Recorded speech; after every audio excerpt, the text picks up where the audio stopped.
नमस्कार दोस्तों, मैं पीयूष गुप्ता स्वागत करता हूं आपके अपने परिवार वेदार्थ क्लासेज के इस यूट्यूब चैनल पर। दोस्तों, आज की इस वीडियो में 10वीं क्लास के हिंदी के गद्य खंड के चैप्टर नंबर 1 जिसका नाम श्रम विभाजन और जाति प्रथा है, इसके ऑब्जेक्टिव सवालों को देखेंगे। यहाँ से दोस्तों जितने भी ऑब्जेक्टिव सवाल आपसे परीक्षा में पूछे गए हैं या पूछे जा सकते हैं, उन सभी सवालों को लिया गया है। तो देखिए, हम लोग का पहला सवाल आपकी स्क्रीन पर दिया गया है। यदि आप लोग हमारे चैनल पर नए हैं तो चैनल को सब्सक्राइब कर दीजिए, और यदि आप लोग 10वीं की कंप्लीट तैयारी करना चाहते हैं तो इस वीडियो को शेयर करके सब्सक्राइब जरूर कीजिएगा। देखिए दोस्तों, पहला सवाल आपकी स्क्रीन पर दिया गया है कि द अनचटेबल्स किन की रचना है। जो किताब है द अनचटेबल्स यह किन की रचना है, तो इसका सही उत्तर हो जाएगा मेरे दोस्त डॉक्टर भीमराव अंबेडकर की किताब है। सबसे पहले हम लोग बात कर लेते हैं कि जो हम लोग चैप्टर पढ़ रहे हैं श्रम विभाजन और जाति प्रथा, यह एक प्रकार का क्या है दोस्त, निबंध है। और इसके लेखक कौन है? इसके लेखक है डॉक्टर भीमराव अंबेडकर। देखिए, अगला सवाल आपकी स्क्रीन पर दिया गया है, किसे बाबा साहेब के नाम से पुकारा जाता है। तो बाबा साहेब डॉक्टर भीमराव अंबेडकर जी को कहा जाता है। ऑप्शन नंबर बी हो जाएगा इसका करेक्ट आंसर। अगला सवाल दिया गया, बुद्धिज्म एवं कम्युनिज्म किन की रचना है।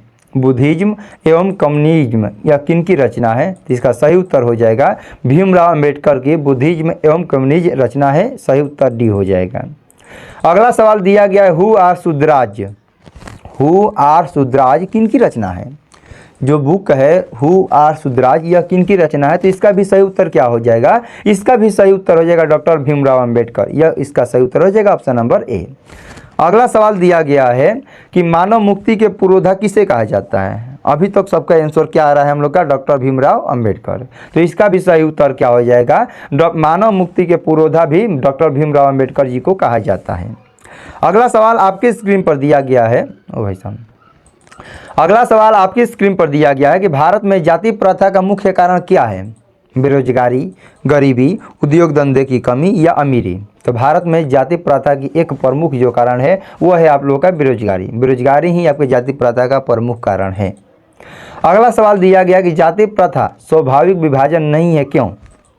भेदभाव के कारण, शोषण के कारण, गरीबी के कारण या रुचि पर आधारित नहीं होने के कारण। तो इसका जो सही उत्तर हो जाएगा एकदम सटीक आंसर, जाति प्रथा स्वाभाविक विभाजन नहीं है। क्यों? क्योंकि यह रुचि पर आधारित नहीं होता है, इसीलिए जाति प्रथा स्वाभाविक विभाजन नहीं है। अगला सवाल दिया गया है, श्रम विभाजन और जाति प्रथा के लेखक कौन है। तो श्रम विभाजन और जाति प्रथा के लेखक बाबा साहब भीमराव अंबेडकर है। ऑप्शन नंबर बी हो जाएगा इसका सही उत्तर। अगला सवाल दिया गया है कि लेखक की दृष्टि में विडंबना की बात क्या है। भीमराव अंबेडकर जी के दृष्टि में विडंबना की बात क्या है, तो इसका करेक्ट आंसर क्या हो जाएगा, भीमराव अंबेडकर जी के दृष्टि में विडंबना की बात यही है कि इसमें जातिवाद के पोषक तत्वों की कमी नहीं है। जातिवाद के पोषक तत्वों की कमी नहीं है। ऑप्शन ए हो जाएगा इसका करेक्ट आंसर। अगला सवाल दिया कि लेखक की दृष्टि में आदर्श समाज कैसा होना चाहिए। इसका जानकारी होना चाहिए आप लोग का कि लेखक की दृष्टि में जो आदर्श समाज के बारे में चर्चा किया गया है वह स्वतंत्रता, समता और भ्रातृत्व का भाव रखने वाला होना चाहिए। Option number A. अगला सवाल दिया कि लेखक बेरोजगारी का प्रमुख और प्रत्यक्ष कारण किसे मानते हैं। लेखक बेरोजगारी का प्रमुख और प्रत्यक्ष कारण किससे मानते हैं, तो हम लोग जानते हैं जाति प्रथा को भीमराव अंबेडकर जी बेरोजगारी का प्रमुख और प्रत्यक्ष कारण मानते थे। अगला सवाल दिया गया है कि अंबेडकर की दृष्टि में भाईचारे का वास्तविक रूप कैसा होना चाहिए। भीमराव अंबेडकर की दृष्टि में भाईचारे का वास्तविक रूप कैसा होना चाहिए, तो दूध और पानी के मिश्रण जैसा होना चाहिए। ऑप्शन नंबर बी हो जाएगा इसका करेक्ट आंसर।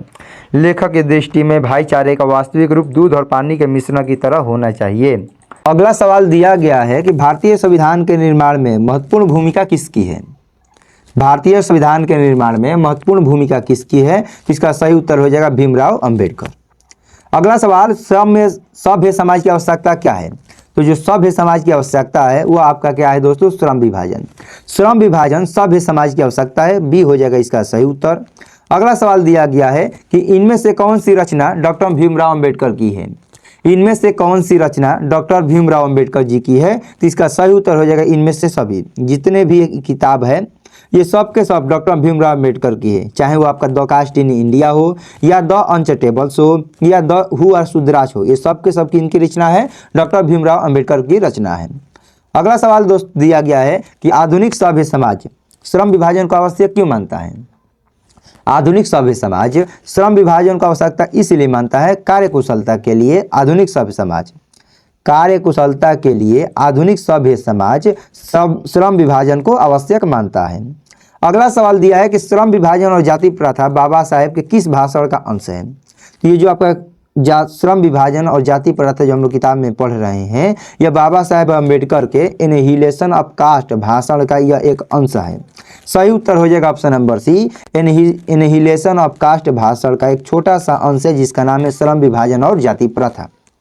अगला सवाल दिया गया है कि प्राथमिक शिक्षा प्राप्त करने के बाद अंबेडकर उच्चतर शिक्षा प्राप्त करने के लिए कहाँ चले गए थे?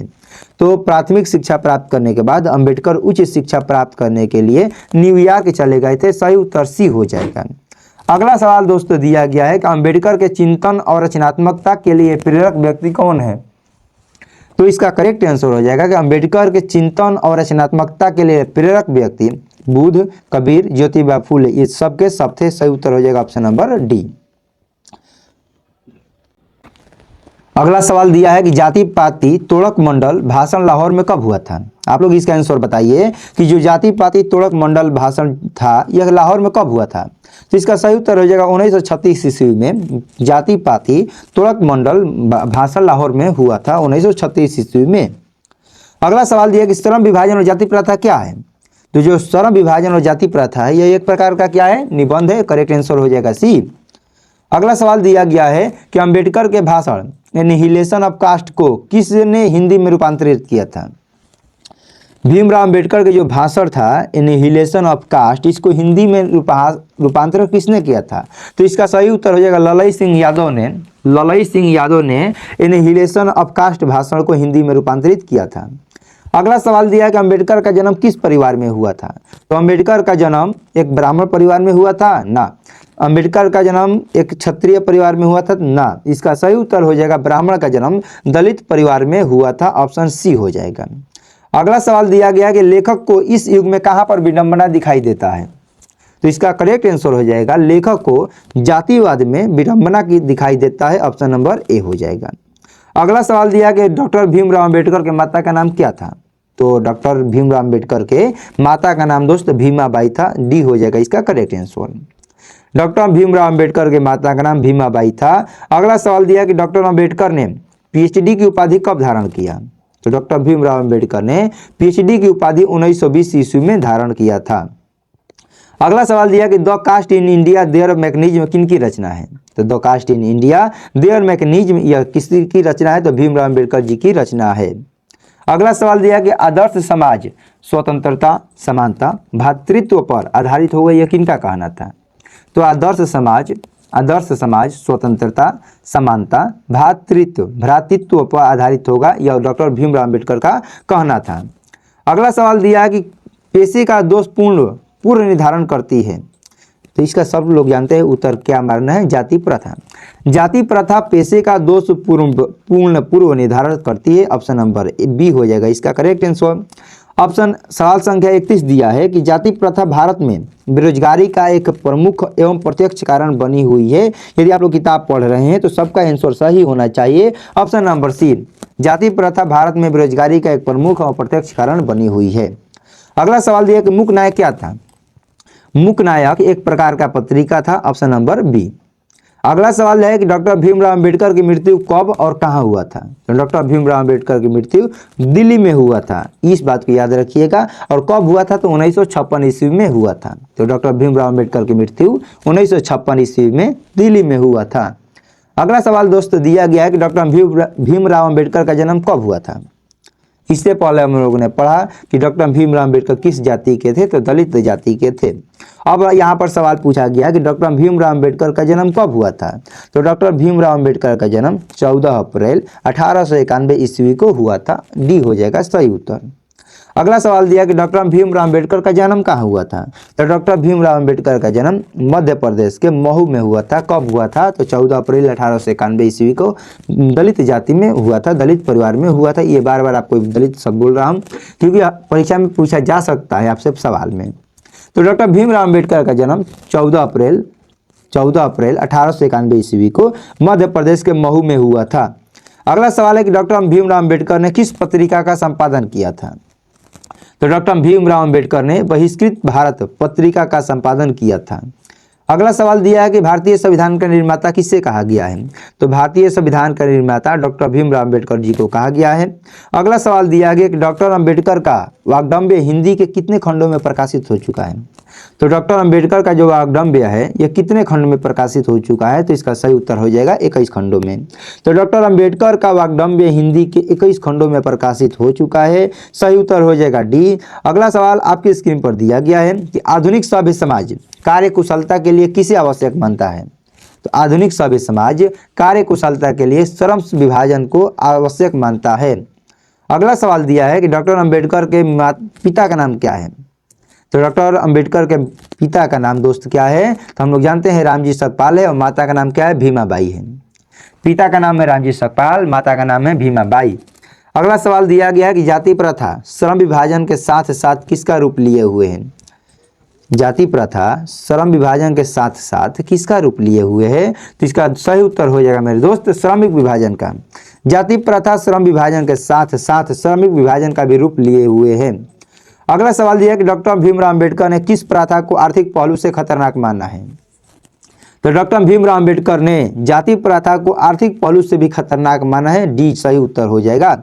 अगला सवाल दिया किनके प्रोत्साहन पर डॉक्टर भीमराव अम्बेडकर यानी बाबा साहेब उच्चतर शिक्षा हेतु न्यूयॉर्क गए थे? तो किनके प्रोत्साहन पर बाबा साहेब उच्चतर शिक्षा हेतु न्यूयॉर्क गए थे? तो इनका सही उत्तर हो जाएगा बड़ौदा नरेश के कहने पर बाबा साहेब प्राथमिक शिक्षा से उच्चतर शिक्षा के लिए न्यूयॉर्क गए थे। अगला सवाल दिया गया है कि आर्थिक पहलू से भी जाति प्रथा क्या है? आर्थिक पहलू से भी जाति प्रथा क्या है? तो यह जाति प्रथा हानिकारक है। अगला सवाल दिया कि सच्चे लोकतंत्र का पर्याय है। सच्चे लोकतंत्र का पर्याय क्या है? तो भाईचारा। हम लोग जानते हैं कि सच्चे लोकतंत्र वही आगे बढ़ता है जिसमें हम लोग का भाईचारा रहता है। अगला सवाल दोस्तों दिया गया कि श्रम विभाजन और जाति प्रथा शीर्षक किनके द्वारा हिंदी में रूपांतरित किया गया था? तो पीछे हम लोगों ने पढ़ा कि ललई सिंह यादव के द्वारा श्रम विभाजन और जाति प्रथा शीर्षक हिंदी में रूपांतरित किया गया था। इसका करेक्ट आंसर हो जाएगा सी। अगला सवाल दिया है कि आधुनिक मनु किसे कहा गया है? तो आधुनिक मनु डॉक्टर भीमराव अम्बेडकर को कहा गया है, सही उत्तर हो जाएगा दोस्तों डी। ऑप्शन नंबर डी हो जाएगा इसका करेक्ट आंसर। इसमें टोटल 46 सवाल था। जो प्रश्न संख्या 1 था वो अपने आप में प्रश्न संख्या 2 हो जाता है हमारे अनुसार। तो टोटल यहाँ पर 47 सवाल दिखाई दे रहा है, तो इसमें टोटल 46 सवाल हैं। तो चलिए दोस्त आज की क्लास को यहीं पर समाप्त करते हैं। क्लास कैसा लगा कमेंट में जरूर बताइएगा। ये सभी सवाल आपके परीक्षा की दृष्टि से काफ़ी महत्वपूर्ण है। यदि आपका कोई भी दोस्त मित्र 10वीं की परीक्षा देने वाला है या 10वीं की कंप्लीट तैयारी करना चाहते हैं तो इस वीडियो को शेयर करके सब्सक्राइब जरूर करवाइए। मिलते हैं अगले क्लास में, तब तक के लिए आपको जय हिंद जय भारत।